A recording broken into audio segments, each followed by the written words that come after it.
नमस्कार, मैं हूं राहुल राजपूत और खबर प्रदेश की शुरुआत बड़ी खबर के साथ। जालौन से बड़ी खबर, सिरफिरे पति ने पेट्रोल डालकर पत्नी को जिंदा जलाया। बड़ी खबर इस वक्त की जालौन से, जहां सिरफिरे पति ने पेट्रोल डालकर पत्नी को जिंदा जलाया। गंभीर हालत में महिला को मेडिकल कॉलेज रेफर किया गया है। पत्नी को ससुराल लेने गया था आरोपी पति। मामूली बात पर विवाद के बाद पत्नी को जलाया। कोटरा थाना क्षेत्र के कस्बा कोटरा की घटना। तो गंभीर हालत में महिला को मेडिकल कॉलेज रेफर किया गया। मामूली बाद में आग के हवाले किया। आरोपी पति ने पत्नी को ससुराल लेने गया था आरोपी पति। मामूली बात में विवाद के बाद पत्नी को जलाया। बड़ी खबर।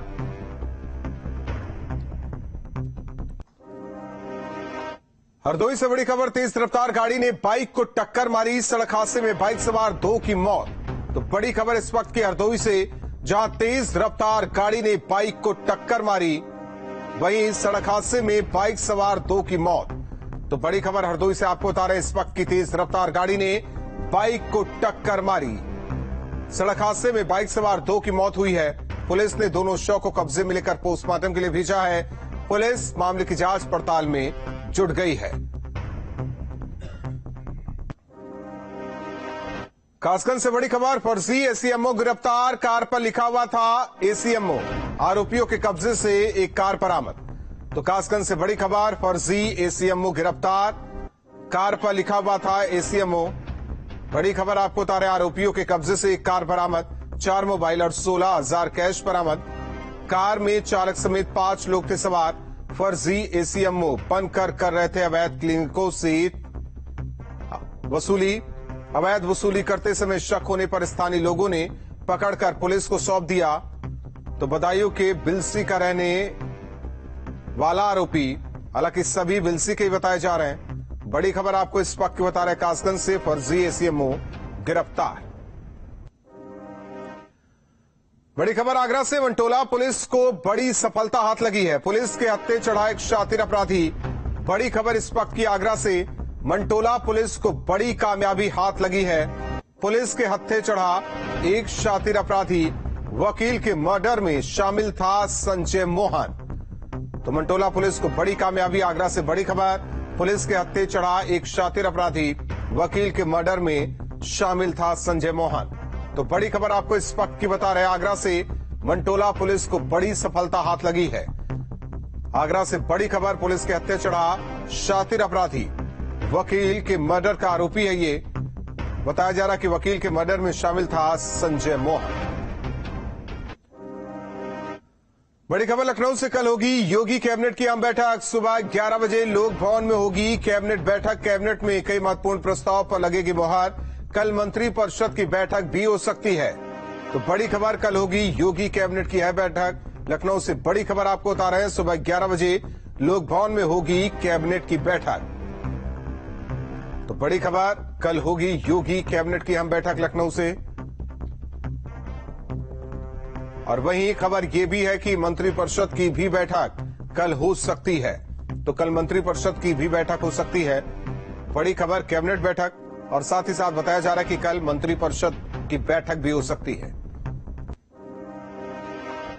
मुख्यमंत्री योगी आदित्यनाथ ने अपने मंत्रियों के मंडल के प्रभार में बदलाव किया है। 3 मंत्रियों को गोरखपुर मंडल का जिम्मा दिया है।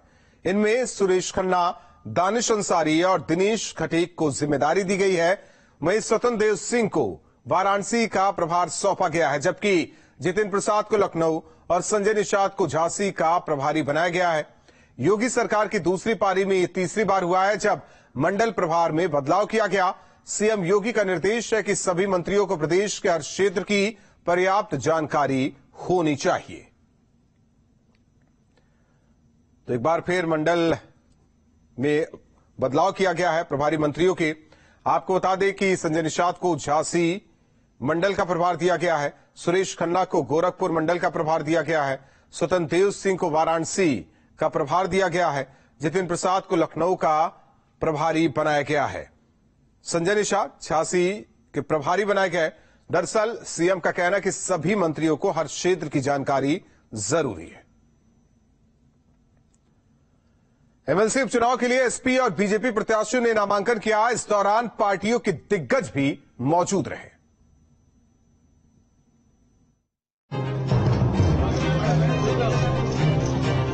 2 सीटों पर होने वाले एमएलसी उपचुनाव को लेकर एसपी और बीजेपी प्रत्याशियों ने नामांकन किया है।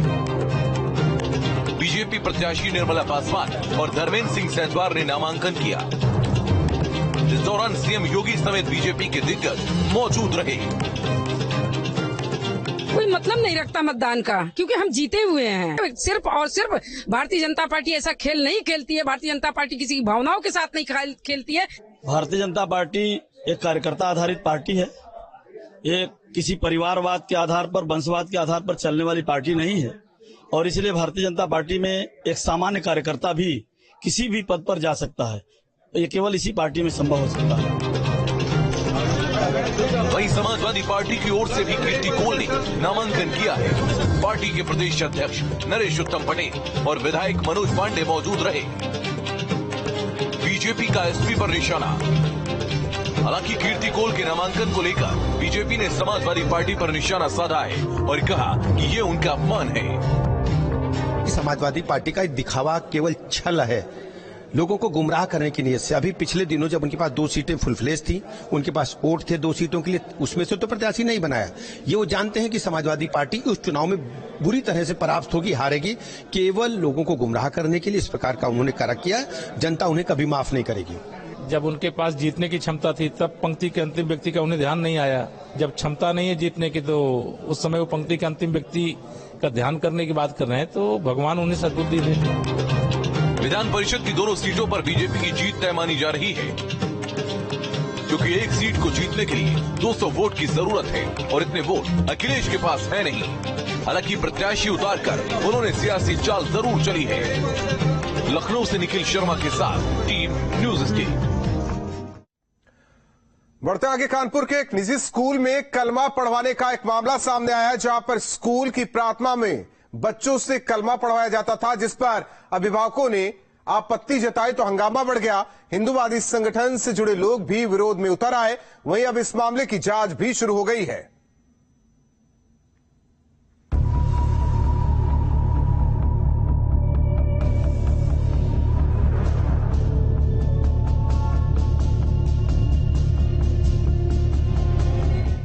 कानपुर के स्कूल की शर्मनाक करतूत।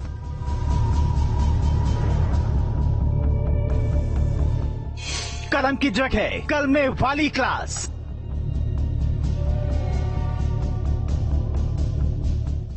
कलमा रटाने की पीछे क्या थी मंशा?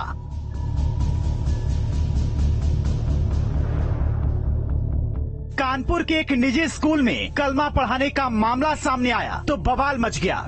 पेरेंट्स ने सड़क पर आकर विरोध जताया तो प्रशासन के भी कान खड़े हो गए।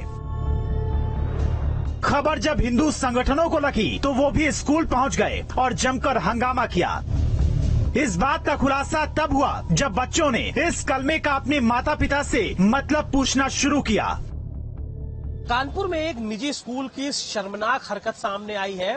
दरअसल इस बात का खुलासा हुआ है कि स्कूल में रोज जो बच्चे हैं उनको प्रेयर्स के बाद कलमा पढ़ाया जाता है और उनको इस कलमा को याद करने के लिए बकायदा होमवर्क भी दिया जाता है। इस बात का खुलासा तब हुआ जब बच्चों को ये कलमा याद नहीं हो रहा था। उन्होंने अपने पेरेंट्स से इस बात को कहा कि उन्हें ये लाइंस याद नहीं हो रही है और उसके बाद पेरेंट्स को इस बारे में पता चला और उन्होंने बेहद नाराजगी व्यक्त की। बच्चों के परिजनों का आरोप है कि बच्चों को कलमा याद करने के लिए जबरन बोला जाता था, जिसके बाद से अभिभावकों ने अपनी स्कूल प्रबंधन को आपत्ति दर्ज कराई। 4 दिन पहले हमारा बच्चा घर में अल्लाह अल्लाह बोल रहा था, तो हमने कहा कि बेटा ये कहाँ से सीखा, क्या है ये सब? तो कहता है वो हमारे स्कूल में कराते हैं। तो हमने कहा अच्छा ठीक है, हम आपके स्कूल चल के बात करेंगे टीचर से। तो बोला नहीं, वो आप टीचर से मत पूछिएगा, बाहर बैठ के आप सुन लीजिएगा। तो हमने कहा अच्छा ठीक है, क्यों, टीचर से क्यों नहीं पूछे? तो बोलता है कि वो कहती हैं कि अगर घर में बताए तो हम लॉक कर देंगे। और अभी भी हमने स्कूल के बाहर खड़े होकर 2-4 बच्चों से पूछा कि क्या ऐसा कहती हैं कि हम बाहर घर में बताए तो लॉक कर देंगे? तो कहते हैं हाँ। मैंने कहा मुझे ऑब्जेक्शन, राम भैया रहीम भैया पढ़ाते नहीं है, मैं भी सारे धर्मों का सम्मान करता हूँ, लेकिन इस लाइन का मेरा बच्चा मतलब पूछ रहा है। इस लाइन का मतलब है कि अल्लाह के अलावा कोई दूसरा पूजने योग्य नहीं है। अभी मैं उसको क्या बताऊँ इस लाइन का मतलब? फिर तो वो कल को कहेगा हम पूजा क्यों कर रहे हैं। तो वहीं बच्चों को भी कलमा पूरा याद था। आपको याद हो गया ये पूरा? क्या? ये ला इलाहा इल्लल्लाह याद हो गया? सुनाइए। ला इलाहा इल्लल्लाह मोहम्मदुर रसूलुल्लाह। इसका मतलब पता है आपको? अभी मतलब बताया गया इसका? कभी नहीं बताया गया। वहीं जब बवाल बढ़ा तो हिंदू संगठन से जुड़े लोग भी मौके पर पहुंच गए और अपनी आपत्ति जताई और प्रशासन से स्कूल के खिलाफ कड़ी कार्रवाई की मांग की गई। ला इलाहा इल्लल्लाह मोहम्मद रसूल अल्लाह, इसका मतलब क्या है? अल्लाह के सिवा कोई और पूजने योग्य नहीं है। यही लिखा है, समझे? तो ये कलमा है। ये कलमा हमारे बच्चों को क्यों पढ़ाया जाता है? ये धर्म परिवर्तन और मस्जिद जाने की, मजारों में जाने की प्रेरणा देता है। गार्जियन बहुत डरे हुए हैं। गार्जियन कोई जल्दी बोलने को तैयार नहीं कि हम बच्चे का एडमिशन कहाँ कराएंगे। इतनी फीसें यहाँ दे चुके हैं, इतना पैसा कहाँ से लाएंगे? दरअसल स्कूल के प्रबंधन के मुताबिक स्कूल में सभी धर्मों की प्रेयर पढ़ाई जाती थी, जिसमें कलमा भी शामिल था, जो कि बाकायदा स्कूल की डायरी में छपवाया गया था और कई सालों से इसे पढ़वाया जा रहा था। लेकिन जब बवाल हुआ तो स्कूल प्रबंधन ने सोमवार को सिर्फ राष्ट्रगान ही करवाया, कोई प्रेयर नहीं कराई। बड़ी खबर आजमगढ़ से इस वक्त की आपको बता दें, बाहुबली एसपी विधायक रमाकांत यादव की बड़ी मुश्किलें। मतगणना के समय कर्मचारी से लूट मामले में नाम आया। 2022 के विधानसभा चुनाव की मतगणना का मामला है ये। वहीं जहरीली शराब कांड में पुलिस रमाकांत यादव से पूछताछ करेगी। कोर्ट ने रमाकांत यादव की रिमांड को मंजूर किया है। तो बाहुबली एसपी विधायक रमाकांत यादव की मुश्किलें लगातार बढ़ रही है। तो आजमगढ़ से इस वक्त की बड़ी खबर आपको बता दें, मतगणना के समय कर्मचारी से लूट मामले में नाम आया। 2022 के विधानसभा चुनाव की मतगणना का यह मामला। हालांकि इससे पहले जहरीली शराब कांड में भी उनकी संलिप्तता सामने आई। कोर्ट ने रमाकांत की रिमांड को मंजूर किया है। तो बड़ी खबर आपको बता रहे हैं इस वक्त की। तो जहरीली शराब कांड में पुलिस रमाकांत यादव से पूछताछ करेगी। वहीं कोर्ट ने रमाकांत की रिमांड को मंजूर किया है। एसपी विधायक रमाकांत यादव की मुश्किलें बढ़ गई। गाजीपुर जिला प्रशासन और पुलिस लगातार मुख्तार अंसारी के गैंग IS 191 के खिलाफ कार्रवाई कर रही है। कुछ दिन पहले मुख्तार अंसारी के बड़े भाई सांसद अफजाल अंसारी की करीब 15 करोड़ की संपत्ति कुर्की गई थी। आज इसी गैंग के सदस्य भीम सिंह के खिलाफ कुर्की की कार्रवाई की गई। भीम सिंह की सदर कोतवाली क्षेत्र के भबीड़ी स्थित भूमि और राजधानी लखनऊ स्थित 2 फ्लैट की कुर्की गाजीपुर पुलिस की ओर से की गई, जिसकी कीमत करीब 4 करोड़ रुपए है। गाजीपुर में कुर्की की कार्रवाई एसपी और एसडीएम सदर के नेतृत्व में की गई। पूर्व में गैंगस्टर का मुकदमा पंजीकृत था मुख्तार अंसारी और उसके गैंग मेंबर्स पे लगातार कार्रवाई जो है वो चल रही है। आज जो है भीम सिंह, जो उसका एक इम्पोर्टेंट गैंग का सदस्य था, और भीम सिंह पुत्र केदार सिंह, इस व्यक्ति के खिलाफ आज 14 एक गैंगस्टर के तहत जो है वो कार्रवाई की जा रही है और 4 करोड़ रुपए की संपत्ति जो है उसकी कुर्क आज की जा रही है। आज हम लोग अभी गाजीपुर में एक जमीन की कुर्की के लिए यहाँ पे 14 की कार्रवाई में आए हैं। बड़ी खबर नोएडा से। नोएडा अथॉरिटी का बुलडोजर चला। सेक्टर 8 और 9 में की गई कार्रवाई। तो बड़ी खबर इस वक्त की नोएडा से, जहां नोएडा अथॉरिटी का बुलडोजर चला। सेक्टर 8 और 9 में कार्रवाई की गई है। प्राधिकरण ने सील झुग्गियों पर बुलडोजर चलाया। झुग्गी झोपड़ी निवासी नोटिस मिलने के बाद भी जगह खाली नहीं कर रहे थे। दिसंबर तक सभी झुग्गियों को खाली कराया जाएगा। तो प्राधिकरण ने सील झुग्गियों पर बुलडोजर वाली कार्रवाई की। दिसंबर तक सभी झुग्गियों को खाली कराया जाएगा। दरअसल इन झुग्गी झोपड़ियों में रहने वालों को नोटिस दिया गया था, जगह खाली करने के लिए कहा गया था, लेकिन जगह जब खाली नहीं हुई तो बुलडोजर वाली कार्रवाई हुई। बड़ी खबर अमरोहा से। 2 बाइकों की आमने सामने की टक्कर, 2 छात्रों की मौत, 2 गंभीर रूप से जख्मी। पुलिस ने शव को कब्जे में लिया। तो बड़ी खबर अमरोहा से 2 बाइकों की आमने सामने की टक्कर हुई, जिसमें 2 छात्रों की मौत हुई, 2 गंभीर रूप से जख्मी। पुलिस मौके पर पहुंची, शव को कब्जे में लिया, पोस्टमार्टम के लिए भेजा। सैदनगली थाना क्षेत्र के उझारी हसनपुर मार्ग पर यह हादसा हुआ है। तो अमरोहा में 2 बाइकों की आमने सामने की टक्कर। वाराणसी के नेशनल हाईवे पर दर्दनाक हादसा हुआ। 2 बाइक में टक्कर से 3 कौड़ियों की मौत हुई। 2 कौड़ियों की हालत गंभीर है, निजी अस्पताल में भर्ती कराया गया। हादसे को लेकर सीएम ऑफिस ने ट्वीट भी किया है। सीएम योगी ने हादसे पर दुख जताया है। हादसे में घायल लोगों के समुचित इलाज के निर्देश दिए गए हैं। मिर्जा मुराद थाना क्षेत्र के खजरी ओवरब्रिज का ये मामला है। तो 2 बाइक में भिड़ंत, 3 कौड़ियों की मौत। वहीं सीएम ने भी दुख जताया है। उन्होंने लिखा कि जिस तरीके से यूपी के जनपद वाराणसी में हुए सड़क हादसे में जनहानि पर गहरा शोक प्रकट किया है। मुख्यमंत्री जी ने दिवंगतों की आत्मा की शांति की कामना करते हुए शोक संतप्त परिजनों के प्रति संवेदना व्यक्त की है। बड़ी खबर शाहजहांपुर से, ट्रक ने मारी कौड़ियों को टक्कर, हादसे में 12 से ज्यादा कौड़िए जख्मी हुए, 3 की हालत नाजुक। तो बड़ी खबर शाहजहांपुर से, ट्रक ने मारी कौड़ियों को टक्कर। बड़ी खबर आपको इस वक्त की बता रहे हैं, जहां ट्रक ने कौड़ियों को टक्कर मारी, 12 से ज्यादा कौड़िए जख्मी हुए, 3 की हालत नाजुक है। कौड़ियों ने हाईवे पर जाम लगाया, हंगामा किया, ट्रक में भी तोड़फोड़ की गई। तो कौड़ियों ने हाईवे जाम कर हंगामा किया, वहीं ट्रक में भी तोड़फोड़ की गई। मुजफ्फरनगर में 1 घंटे की जबरदस्त बारिश से सड़कें पानी का तालाब बन गई। हर तरफ कई फीट पानी भर गया, जिसके चलते छुट्टी के बाद स्कूली बच्चों को काफी परेशानी हुई। बुढ़ाना तहसील क्षेत्र की ये तस्वीरें हैं, जहां 1 घंटे की बारिश के बाद क्या हाल हुआ, तस्वीर देखिए। नगर पंचायत के विकास के तमाम दावों की पोल खुल गई है। नौनिहाल किस तरीके से पानी के बीच इस सड़क को पार करते हुए नजर आ रहे हैं। 1 घंटे की बारिश और स्थिति क्या रही स्कूल के सामने की, ये तस्वीर देखिए। बरसात में नेपाल से निकलने वाली नदियों ने तबाही मचा रही है। महाराजगंज जिले के महा नाले पर बना तटबंध 20 मीटर से ज्यादा तक टूट गया, जिसके बाद सैकड़ों एकड़ खेत जलमग्न हो गए। टूटे तटबंध ने 4 गांव में तबाही मचानी शुरू कर दी है।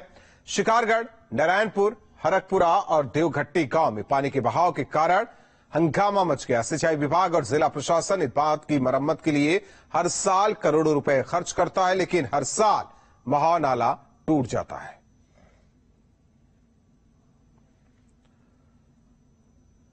योगी सरकार ने प्रदेश के सरकारी स्कूलों में पढ़ने वाले छात्र छात्राओं को आज डायरेक्ट बेनिफिट ट्रांसफर यानी बीडीटी के माध्यम से 1200 रुपए देना शुरू कर दिया। आज कार्यक्रम के दौरान सीएम योगी ने बच्चों के अभिभावकों के खाते में ये रकम डीबीटी के माध्यम से ट्रांसफर की। योगी सरकार की इस कोशिश से करीब 1 करोड़ 90 लाख छात्रों को फायदा होगा।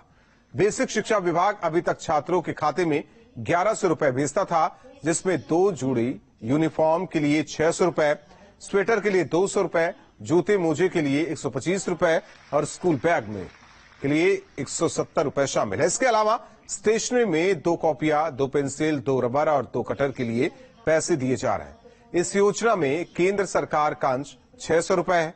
इस मौके पर स्वच्छ विद्यालयों को पुरस्कार भी दिया गया। जिस ग्राम पंचायत में हमारा विद्यालय है, उस ग्राम पंचायत का एक भी बच्चा ऐसा न रहे जो स्कूल जाने से वंचित रह सके। अगर हम ये संकल्प ले लेंगे, विद्यालय का प्रधानाचार्य और विद्यालय के शिक्षक, शिक्षा मित्र यह संकल्प ले लेंगे, तो कोई भी बच्चा स्कूल जाने से वंचित नहीं रह सकता।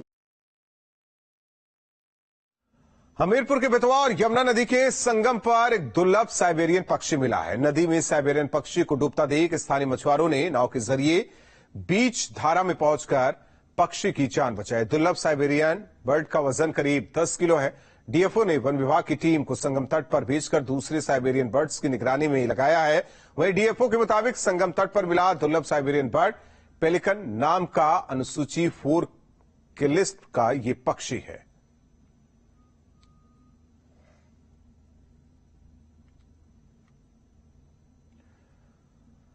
मथुरा के श्री कृष्ण जन्मस्थान और ईदगाह विवाद के मामले में अखिल भारत हिंदू महासभा के राष्ट्रीय कोषाध्यक्ष दिनेश शर्मा के रिवीजन प्रार्थना पत्र पर एडीजे सप्तम की कोर्ट में सुनवाई होनी थी, लेकिन कोर्ट के एक कर्मचारी के निधन के चलते सुनवाई नहीं हो सकी। वहीं अब 3 अगस्त को मामले की अगली सुनवाई होगी। हिंदू महासभा ने ईदगाह में लड्डू गोपाल के अभिषेक की मांग को लेकर रिवीजन दाखिल की थी। जो हमारे कान्हा का जन्म स्थान है, जिसको कथित ईदगाह कहते हैं, वहाँ हम लड्डू गोपाल जी का अभिषेक करना चाहते थे और वहीं पे पूजा पाठ करना चाहते थे। तो माननीय न्यायालय ने उसमें डेट लगा दी थी, तो हमने 26 जुलाई को डीजे साहब के यहाँ डिवीजन दाखिल किया था। उसमें हमने मांग की थी कि हमको वहां पर पूजा पाठ का अधिकार दिया जाए और वहां पर लड्डू गोपाल जी के अभिषेक की परमिशन दी जाए। तो माननीय कोर्ट ने उसमें 1 अगस्त की डेट लगाई थी। आज किसी कर्मचारी के निधन होने के कारण कंडोलेंस हो गई, तो अब माननीय कोर्ट ने उसमें 3 अगस्त की डेट लगा दी है। जरा सी बात पर बच्चों के सुसाइड करने के सिलसिले में काफी तेजी से बढ़ोतरी हुई है। पिछले कुछ दिनों में कई ऐसे मामले सामने आए जिनमें मामूली बात को लेकर बच्चों ने सुसाइड कर लिया। ताजा मामला वाराणसी का है, जहां केंद्रीय विद्यालय में पढ़ने वाले 14 साल के छात्र मयंक यादव ने सुसाइड कर लिया। मयंक को स्कूल में मोबाइल ले जाने पर स्कूल से 1 हफ्ते के लिए सस्पेंड किया गया था। पिता को स्कूल प्रशासन ने बुलाकर काफी खरी खोटी सुनाई थी, जिसके बाद से मयंक अपसेट था। ये कदम उठा लिया उसने। मयंक के कमरे से एक सुसाइड लेटर भी मिला है, जिसमें लिखा है, I kill myself, no one is responsible. पता नहीं था। उसके बाद मैं डिपार्टमेंट में अपनी ड्यूटी कर रहा था, तो अचानक वहाँ से मैडम का फोन आया कि आप कहाँ हैं, आप मयंक के पापा हैं। हम बोले हाँ, तो जरूर आके आप से मिलिए। हम जरूर आपके मिलते हैं। जब हम मिलने गए तो कहे कि यही सिखाया हो कि बच्चों का मतलब स्कूल में मैडम का वीडियो बनाए, और उसके बाद हम ऐसा तुम्हारा बेटा नहीं कर सकता है, और कहती हम कैसे मान ले। तो हम ठीक है मैम, एक बार हमको माफ कर दीजिए, हमारे बेटा को माफ कर दीजिए, गलती कर दिया है, माफ कर दीजिए। क्या नहीं, निकलो यहाँ से। मऊ में स्कूल में फायरिंग की घटना सामने आई। दरअसल किसानों ने स्कूल प्रबंधक पर जमीन कब्जाने का आरोप लगाया। बताया जा रहा है कि पूर्व एसपी विधायक दयाराम पाल के बेटे और स्कूल प्रबंधक विजय बहादुर पाल मऊ के चकमेहदी में स्कूल का निर्माण करा रहे हैं। स्कूल के रास्ते की जमीन के विवाद को लेकर जब किसान विद्यालय पहुंचे तो किसानों में विद्यालय प्रबंधक के बीच कहासुनी हो गई। इस बीच फायरिंग भी होती है, जिसका वीडियो सामने आया। फिलहाल किसानों की शिकायत पर स्कूल प्रबंधक के खिलाफ केस दर्ज किया गया है। वहीं विजय बहादुर के भाई और वकील वीरेंद्र बहादुर ने पुलिस पर झूठी एफआईआर लिखने का आरोप लगाया है। और रुकते हैं कुछ पलों के लिए, खबरें जारी है।